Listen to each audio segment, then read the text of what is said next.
Hello everyone, I am back with some more awesome and amazing tricks and tips to solve the problems that are based on percentage. So basically मैंने first part में fundamentals cover किया था जहाँ पे मैंने basics of percentage सिखाया and then also solve many percentage का sum and gave you tricks to solve the problem very easily. So अगर आपने परसेंटेज का फर्स्ट वीडियो नहीं देखा तो प्लीज आप पहले परसेंटेज का पार्ट 1 देख लीजिए, फिर आपको बहुत इजी होगा to solve the questions, fundamental भी और वर्ड प्रॉब्लम्स भी. ठीक है, just to remind you, percentage बहुत इंपॉर्टेंट टॉपिक है. You can expect around 1 to 5 questions in your aptitude exam from percentage. So इस पर्टिकुलर वीडियो में हम पार्ट 2 में हम वर्ड प्रॉब्लम से डील करने वाले हैं परसेंटेज के. So before we proceed ahead to the word problems, let me explain you something. So if I say if I have 25% of a number, ठीक है, according to the sheet that I gave you in the part 1, so according to this 25% is 1/4. तो मैंने part 1 of percentage में सिखाया कि how do you get 25% is 1/4, इसलिए मैंने बोला प्लीज आप पहले पार्ट 1 देख लीजिएगा. तो 25% का वी हैव 1/4. ठीक है, now just let me take this 4 out. So we have 4. अब अगर मेरे को 4 का 25% निकालना है, so to remove the 25% off 4, मैंने बोला था we multiply the fraction value with that number. So 25% is का फ्रैक्शन इज 1/4. ठीक है, और number is 4, so we multiply 4 into 1/4 to get 25% off 4. ठीक है, so here we observe we get 1. ठीक है, 1 इज द आंसर. अब if I want to remove 50, I know that 50% is 1/2. ठीक है, again according to this sheet 50% is 1/2. ठीक है, so अभी अगेन अकॉर्डिंग टू दिस वाला this sum I take 2 out. अब इसका हमको 50% निकालना है, तो I multiply by 1/2 again. So I have the answer as 1. ठीक है, नाउ इफ आई हैव 66.66%, तो इसका वैल्यू इज 2/3. ठीक है, कैसा आया? हमारे पास ये 1/3 है, उसका वैल्यू 33.33 होता है. मैंने पार्ट 1 में बताया था कि वी नीड अ 2 ईयर 1 के प्लेस पे, so multiply this value also by 2. ठीक है, टू गेट 66.33. सो इसका वैल्यू 2/3 होता है. ठीक है, आप जितना सॉल्व करोगे आपको इतना इजी होगा ये सब वैल्यूज याद रखने के लिए. Now again according to about 2 example, this one and this one, I take 3 out. अब इसका मेरे को 66.66% चाहिए, तो आई मल्टीप्लाई दिस बाय 2/3. ठीक है, सो इसका आंसर मेरे को क्या आ गया? 2. अब ईच केस में हमने ऑब्जर्व किया क्या? वी गेट 1 जो न्यूमरेटर में प्रेजेंट है, अगेन अ 1 जो न्यूमरेटर में प्रेजेंट है, एंड अ 2 जो कि न्यूमरेटर में प्रेजेंट है. सो बेसिकली हम क्या कंक्लूड कर सकते हैं, जो भी डिनोमिनेटर में होता है ना वो ओरिजिनल नंबर होता है, और ON मतलब ओरिजिनल नंबर. ठीक है, और जो न्यूमरेटर में होता है वो रिस्पेक्टिव परसेंटेज होता है उसका. लाइक 4 का 25% इज 1, मतलब 4 का रिस्पेक्टिव परसेंटेज 25 1 हो गया. 3 का 66.66% इज 2. ठीक है, सो ये ट्रिक बहुत यूजफुल होता है एग्जाम में सॉल्व करने के लिए. जो भी डिनोमिनेटर में नंबर होता है वो हमारा ओरिजिनल नंबर हो गया, इस केस में 3 हो गया, इस केस में 2 हो गया, और जो भी न्यूमरेटर में होता है वो उसका रिस्पेक्टिव परसेंटेज होता है. अगर 66.66 पूछा है तो 3 का 66.66% विल बी 2, 2 का 50% विल बी 1. ठीक है, सो ये ट्रिक याद रखो, हम ऑब्वियसली इस पे बेस सम करने वाले हैं. So let's start with the type 2. Type 1 मैंने फंडामेंटल्स बताया था.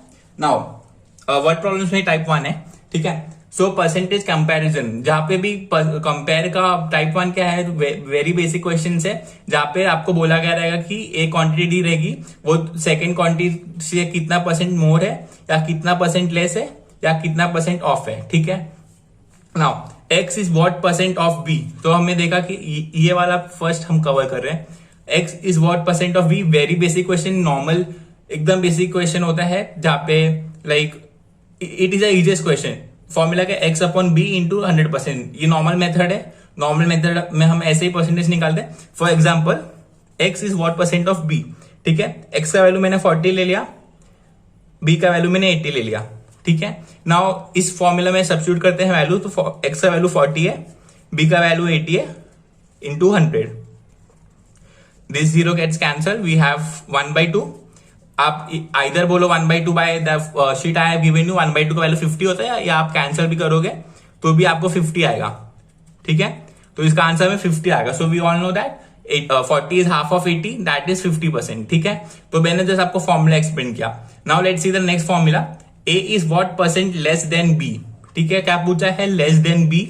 मतलब हम अभी ये वाला यूज कर रहे हैं, इसका formula. Let's see the formula.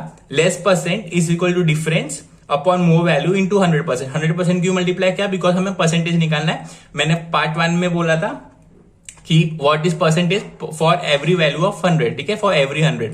सो ये फॉर्मूला क्या बोलता है? Difference upon more value. If you want to find percentage less और लेस परसेंटेज, डिनोमिनेटर में इसका ऑपोजिट आता है, वी हैव मोर वैल्यू. ठीक है, एंड इफ अगर हमें मोर परसेंटेज फाइंड करना है और परसेंटेज मोर, डिनोमिनेटर में उसका उल्टा आता है, दैट इज लेस वैल्यू. ठीक है, सो let me take an example again. What is a is what percent less than b.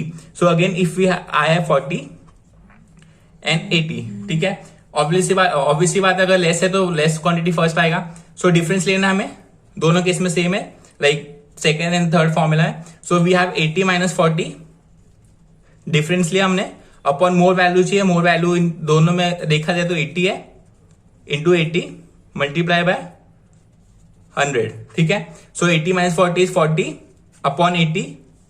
ठीक है, इंटू 100. अगेन हमें फर्स्ट पार्ट वाला ही आंसर आ गया है. 40 अपॉन 80 इज 1/2 इंटू 100, मतलब आई गेट 1/2. 1/2 इज 50%. ठीक है, सो 40 इज 50% लेस, ये भी हमें पता है. Just to explain the formula मैं आपको सॉल्व करके बता रहा हूँ एग्जाम्पल के through. Let's see the next. B is what percent more than C. अब यहाँ पे क्लियरली लिखा है कि B बड़ा है, so let us assume that B is 80 and C is 40. ठीक है, अब मैंने बताया था मोर परसेंट, अगर we have to find percentage more, then denominator में रिवर्स वैल्यू आएगा, that is less value. So again we have to remove difference. So 80 minus 40 will be 40 and now we have less value, denominator less value is 40. तो we have 40 into 100%. ठीक है, so we have 1 that is 100%. So 40 is 100%, right? 80 is double of 40, that is 40 plus 40. So we have a complete 100% of 40 as 40. So we get 40 plus 40 is 80. इसके लिए हमें answer 100% आया. 80 minus 40 is 40. So 40 is complete 100%. So we get 80 is 100% more than 40. ठीक है. Now let's see some based on the trick I have explained and the formula I have shown you. If the income of A is 25%, ठीक है, हमारे पास का income of A is 25% more than that of B, how much percent B's income is less than that of A. ठीक है, अब we know that 25% is 1/4, just मैंने बताया थोड़े टाइम पहले. So again according to that मेरे को दिखाता हूँ शो करके. अगर मेरे को 4 का we know that in this case 4 will be original number. ठीक है, सो ओरिजिनल नंबर इज 4. अब इसका 4 का 25% is 4 into 1/4. We use the fraction value of 25. ठीक है, 25% का फ्रैक्शन वैल्यू इज 1/4. तो मल्टीप्लाई किया तो हमें आंसर क्या आ गया? 1. If the income of A is 25% more than that of B, तो कभी भी कंपैरिजन में ना हम ये मानते हैं कि ए का मतलब जिससे कंपेयर किया है वो 100% है. ठीक है, तो यहां बी से कंपेयर किया गया है तो बी 100% है. अब ए का कितना है? 25% मोर है. सो अगर B is original number that is 4, so A का कितना हो गया? 25% more. 25% is 1 in this case. ठीक है, हमने कैलकुलेट किया, तो 4 प्लस 1 विल बी 5, राइट. अब हम फॉर्मूला यूज करते हैं. सो हमें क्या पूछा है? B's income is less than that of A's. Less वाला करना है, मतलब हम ये वाला यूज करेंगे. Second formula, difference upon more value. So difference will be 5 minus 4 upon more value is 5. ठीक है, into 100. So we have 1/5 into 100. अगर आपको वैल्यूज याद है तो 1/5 इज 20%. कैलकुलेशन इजी है, बट देन अगर वैल्यू याद होंगे तो आपको जो डेसिमल पॉइंट वाले वैल्यू होते हैं उसमें आपको यूज करने के लिए इजी होगा. तो 20% आ गया हमें आंसर. सो इसका वैल्यू 20% आ गया. So the answer will be option C. ठीक है, आपने देखा कितना इजी है. हमने ये वाला ट्रिक यूज करके देन फॉर्मूला में सब्स्टिट्यूट करके हमें आंसर आ गया, right. Now let's see the next question. If the income of A is 40%, so what we have 40%. ठीक है, less than that of B. Again B से कंपेयर हुआ, मतलब बी का वैल्यू 100% हो गया. B is 100%. डिनोमिनेटर में जो भी वैल्यू होगा बी का वैल्यू होगा. How much percent B's income is more than that of A. अब more than that of A बोला है, मतलब हम थर्ड वाला फॉर्मूला यूज करेंगे. Let's see. अभी पहले क्या हम 40% है, 40% इज 4/10. ठीक है, वो फॉर्मूला के थ्रू बताया था मैंने. Let's see again. 10% का वी हैव 1/10 राइट. सो अगर हमें 1 को हमें 4 से रिप्लेस करना है, मतलब हमें 1 into 4 करना पड़ेगा. तो यहाँ पे भी हमें 10 into 4 करना पड़ेगा. तो वी हैव 40% इज 4/10. ठीक है. नाउ अभी 10 we have 10 as the ON original number, मतलब b का वैल्यू 10 हो गया. ठीक है. अब ट्रिक क्या है, वी रिमूव 10 का 40% is 4 according to the trick I have explained you right. We have the original number in denominator and numerator में we have the respective percentage. ठीक है. सो 10 का 40% इज 4. अब क्या बोला है, if the income of A is 40% less बोला है, मतलब हमें लेस मतलब माइनस करना पड़ेगा, मोर मतलब ऐड करते, लेस मतलब माइनस करना पड़ेगा. तो 10 - 4 करेंगे तो हमें कितना आंसर आएगा, 6 राइट. तो ये ए का हो गया जो कि लेस है, बी का ओरिजिनल है. ठीक है. अब क्या बोला है, हमें परसेंट मोड फाइंड करना है. So again we take difference that is 10 - 6 करेंगे, difference upon the less value that is 6 into 100. ठीक है. नाउ 10 - 6 इज 4, तो we have 4/6 into 100. 4/6 is 2/3. Now मैंने बताया 2/3 का वैल्यू 66.66 होता है फंडामेंटल्स पार्ट में. How do we calculate that, directly we get the answer as C. No need to calculate, मेरे को फ्रैक्शन वैल्यू याद है. ठीक है. Now let's move to the next type that is type 2. First time x, let's read the statement. First time x% is increased and second time x% is decreased, then loss percent is equal to x square upon 100%. Basically ये statement क्या बोल रहा है, first time पे कोई quantity x% से increase हो रहा है एंड देन सेकंड टाइम पे again x% x will be the same number. कभी भी x का वैल्यू दोनों भी सेम होंगे. ठीक है. सेकेंड टाइम पे x% से डिक्रीज हो रहा है, देन हमेशा वहां पे लॉस होगा, प्रॉफिट कभी नहीं होगा, लॉस होगा. ये रूल है, फंडामेंटल है, लाइक लॉस ही होना है. Is equal to formula x square upon 100. And if you remember ऐसा हमने सम प्रॉफिट एंड लॉस में भी किया हुआ है. So just to let you know, like percentage, average and profit and loss बहुत ही क्लोजली रिलेटेड है. So like you can use the techniques use in each of the topics in one and another. ठीक है. So basically इस video में हम आपका average और रेशियो एंड प्रोपोर्शन का रिवीजन होगा, अरे सॉरी, प्रॉफिट एंड लॉस का रिवीजन होगा. So you may find many of the sum in the similar fashion we solve in the profit and loss topic. So अगर आपने profit and loss topic नहीं देखा है, सो please आप पहले वो वाला सम देखिए प्रॉफिट एंड लॉस में, जहां मैंने वर्ड प्रॉब्लम सॉल्व किए, ताकि आपको वहां पे अच्छा आइडिया मिले. इस वीडियो में पर्टिकुलरली हम वो सब मेथड को जस्ट रिवाइज कर लेंगे. ठीक है. क्योंकि फॉर्मूला सेम है, खाली परसेंटेज एक ऐड हो जा रहा है. The price, let's see the question. The price of a book is increased by 30%. So हमने देखा 30% से इंक्रीज हुआ and after some days decrease by 30%. ठीक है. वी सी दैट एक्स का वैल्यू इज 30. ठीक है. डिक्रीज और इंक्रीज परसेंटेज. ठीक है. मैंने बोला है अभी इस केस में हमेशा देयर विल बी लॉस या फिर decrease. So we know that decrease percent या loss percent formula is x square is 30 in this case. ठीक है. 30 square upon 100. 30 square is 900 upon 100. तो this gets cancel. We have 9% loss percent. ठीक है. That is decrease. So option will be option C. ठीक है. Very basic sum हमने इस type के सम प्रॉफिट एंड लॉस में भी डिस्कस किया है. बट अगेन आपको बस मैं लाइक परसेंटेज में भी ऐसे सम्स होते हैं and how the questions are actually framed, वो बताने के लिए मैंने इस टाइप के सम्स पहले लिए हैं, ताकि आपको इजी हो अंडरस्टैंड करने में. Let's see the next type.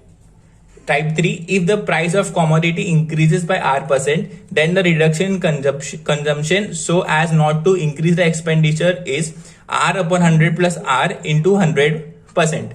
ठीक है. अगर कोई कॉमोडिटी है उसका प्राइस इंक्रीज हो रहा है R% में, तब कितना डिक्रीज कंजम्पशन में होना चाहिए सो एक्सपेंडिचर इंक्रीज ना हो. बेसिकली इस सेंटेंस का ये मतलब होता है. The formula is R upon 100 plus R into 100.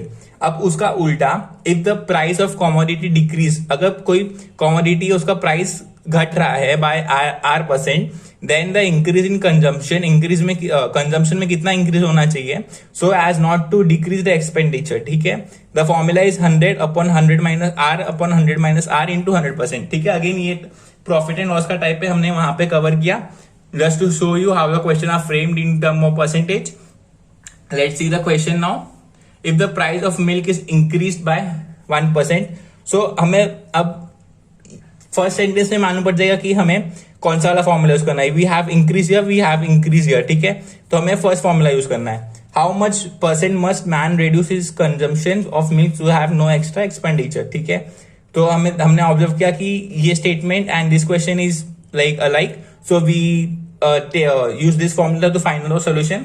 Easy question, बहुत इजी है. सो आर का वैल्यू यहाँ पे R 1% होगा comparing with this particular statement. So R का वैल्यू वी हैव 1%. ठीक है, नाउ फॉर्मूला में डालते हैं ये वाले में. So we have R/100 plus R into 100%. So we have 100/101. अभी हमें फ्रैक्शन को रिड्यूस नहीं करना है क्योंकि option are given in fraction in terms of ratio. So we have 100/101. So A is option.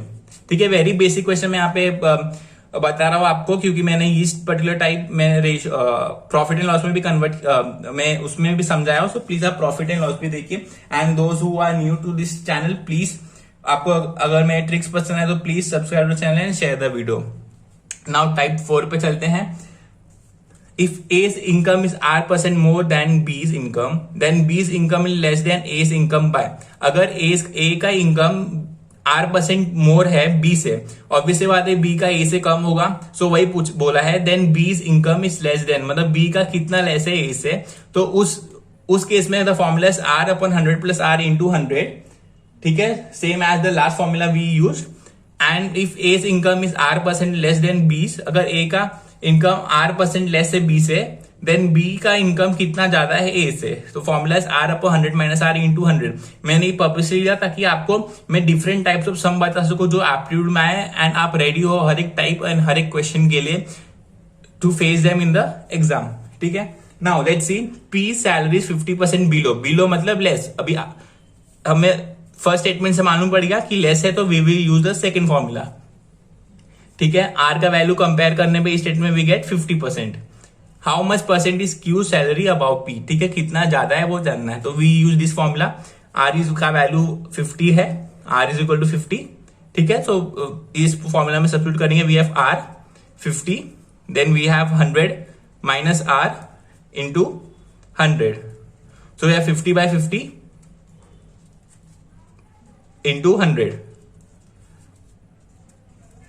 ठीक है, सो 50/50 gets cancelled. We have 100%. Option D is the correct option. ठीक है, now let's see one more question based on this. The price of sugar is reduced and becomes 40% below than rice. ठीक है, अगर मालूम below मतलब हमें percentage less, R% less है. R का वैल्यू वी हैव 40. अगेन हमें सेम फॉर्मूला यूज करना है. वी हैव R का वैल्यू इज 40. सो फॉर्मूला में डाला हमने वैल्यूज. तो we have R/100 plus R, 100 plus 40 into 100%. 100 minus 40, sorry. So we have 40/60 into 100. So basically this value is nothing but 2/3. 2/3 into 100. मैंने बताया 2/3 का वैल्यू 66.66 B. ठीक है, option B is the correct option for this particular question. So basically ये आपका revision हो रहा है. ये सब ने प्रॉफिट एंड लॉस में कवर किए हैं. अगेन सेम टाइप से, बट परसेंटेज में कैसा फ्रेम होगा क्वेश्चन वो हमें मालूम पड़ रहा है. And the tricks we are going to use in a formula. ये this is something different from profit and loss. First time let's see the general statement कि इस टाइप ऑफ क्वेश्चन में कैसे स्टेटमेंट आते हैं. First time X% is increase and second time Y% is increase. Then increase in percent is equal to X plus Y plus XY/100. ठीक है, यहाँ पे X एंड Y है, मतलब ये दोनों भी वैल्यूज डिफरेंट होने वाले हैं. हमने एक फॉर्मूला देखा जहाँ पे X का वैल्यू सेम है, बट अगर डिफरेंट है तो उस केस में हम ये वाला फॉर्मूला यूज करेंगे. Alright, so the formula is X plus Y plus XY/100. Easy है टू रिमेंबर. इंक्रीज हो रहा है दोनों जगह, सो एडिशन का sign will be throughout. First we have to add the X and Y, then we have to add the product divided by 100 because percentage है. ठीक है, now the second formula will be इसका variant first time x% decrease हो रहा है and second time y% भी decrease हो रहा है. अगेन दोनों टाइम डिक्रीज हो रहा है but the value will be different. एक जगह x है, एक जगह y है. Then the decrease percentage x plus y minus x y upon 100 decrease हो रहा है. So we have a minus in between. Increase हो रहा है तो we have a plus in between. ठीक है, बाकी all formula remain the same. Let's see the question. The price of a TV is increased by 30% before budget and 20% after budget. Then total increase in price will be. ठीक है, अब दोनों जगह हमने देखा इंक्रीज हो रहा है. सो फर्स्ट फॉर्मूला हम यूज करेंगे. सो x का वैल्यू वी हैव 30, x का value we have 30 and y का वैल्यू वी हैव 20. ठीक है, सो ये सब वैल्यू हम अभी फर्स्ट फॉर्मूला में सब्स्टिट्यूट करेंगे. So we have x plus y that is 30 plus 20. Increase so we have addition in between. We have product that is 20 into 30 divided by 100. ठीक है, so अब हमारे पास क्या है, 20 plus 30 will be 50 plus we have 600 upon 100. ये actually mental calculation होना चाहिए but just to let you know the calculation मैं कैलकुलेट कर रहा हूं. So we have 50 plus 6 that is 56%. Option B is the correct option. Let's see one more example. The price of a commodity is reduced 2 times as 40% and 10%. Again दोनों यहाँ पे लिखा है reduce 2 time मतलब 2 बार reduce हो रहा है. that is 2 time decrease हो रहा है. and x का value we have 40% and y का वैल्यू we have 10%. ठीक है, What is a percentage decrease in price? A percentage decrease in price बोला है मतलब हम ये वाला फॉर्मूला यूज करेंगे. सेकेंड वाला the difference will be the only difference will be minus sign in between आ जाएगा and rest the formula will be same. So we have x plus y that is 10 plus 50 or 50 plus 10 minus product of 2. ठीक है, that is 10 into 50 divided by 100. Alright. So अब इसे solve करेंगे. So we have 50 plus 10 sorry 40 plus 10 है. 40 plus 10 मैंने 50 ले लिया. तो वी हैव 40 प्लस 10 एज 50. ठीक है, माइनस ये दोनों का प्रोडक्ट कितना आएगा 500 upon 100. Alright, so we have 50 minus 5 that is 45. ठीक है, C is the correct option. Now let's move to the next question. So sorry, ये 50 मैंने लिया, यहाँ पे 40 वैल्यू है. so we have 4. so it is 50 minus 4 that will be 46. so option will be option B. मैंने 50 assume कर लिया गलती से but it is 40. so please read question carefully before solving. now ये मैंने एस्ट्रिक मार्क किया जो कि अगेन इनवेरिएंट है. so what if अगर पहले price is increasing and then it is decreasing. ठीक है, due to increase of 40% in the price we saw that पहले यहाँ पे प्राइस इंक्रीज हुआ है of a radio selling is reduced by 60%. अब हम देख रहे हैं कि यहाँ पे रिड्यूस हो रहा है 60% से. ठीक है, then how much percentage increase और decrease will be in income. अब हमने क्या सबसे पहले ऑब्जर्व क्या किया कि reduce that is decrease percentage 60% and increase percentage 40%. तो डिक्रीज परसेंटेज ज्यादा as compare to increase percent. तो ऑब्वियसली बात है कि डिक्रीज होगा because decrease is greater than increase in this case, क्योंकि इसका वैल्यू 60 दिया हुआ है और इसका वैल्यू 40 दिया हुआ है. तो हम ये कंक्लूड करेंगे कि ओवरऑल डिक्रीज होगा. So option C and D eliminate होगा क्योंकि इंक्रीज होने वाला है. अब हमारे पास क्या बोला गया क्वेश्चन में कि 40% इज इंक्रीज बट आगे रेड्यूस हो रहा है. तो रेड्यूस हुआ है तो वी हैव माइनस साइन. हम रेड्यूस करेंगे, वी हैव अ सब्ट्रैक्शन. अगर इंक्रीज होता है तो वी ऐड करेंगे क्योंकि इंक्रीज होगा क्वांटिटी. डिक्रीज हो रहा है तो we subtract. Alright, so we have 40 minus 60. Then overall मैंने बताया अभी जस्ट की डिक्रीज हो रहा है. So we have a minus in between same as this, क्योंकि अभी भी डिक्रीज होता है तो वी हैड माइनस. अगर इंक्रीज होता है ओवरऑल तो we would have a plus, but overall decrease होता है we have a minus. And the formula is same. We have now the product of 2 that is 40 into 60 divide by 100. ठीक है, so अब 40 minus 60 will be 20 minus 20 to be precise, minus this 2 gone. We have 4 into 6 that is 24. Minus 24 will be, इसका answer will be -44. सो basically या तो आप इस relation में समझ सकते हो कि ओवरऑल डिक्रीज होगा, या फिर द फॉर्मूला आप सेम यूज करो, इंक्रीज होगा डिक्रीज होगा तो भी. अगर if you get a positive answer so the answer will be the overall there will be increase. अगर आपको आंसर नेगेटिव आया so there will be decrease overall. ठीक है, हमारे इस केस में नेगेटिव आया so we have a decrease overall. So you can keep the formula same. The formula of this type of question is x minus y. x is 40, y is 60 minus xy upon 100, जो कि अगर increase और decrease अलग अलग है, x increase हो रहा है y डिक्रीज हो रहा है, so we have x minus y. And बाकी केस में in this case we observe addition है, बट अगर फर्स्ट क्वांटिटी इंक्रीज हो रहा है सेकंड क्वांटिटी डिक्रीज हो रहा है, we have x minus y minus xy upon 100. ये इसी का वेरिएंट है. ठीक है, so remember this formula. You do then depending upon the find you can conclude कि overall decrease है कि increase है. So basically we are done with the types of problems on percentage in this video.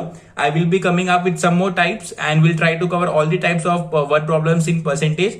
I hope आपको ये सब tricks और techniques जो मैं बता रहा हूँ वो समझ में आ रहे हैं ना, आप यूज कर पाओगे आपके एग्जाम में to solve the question easily.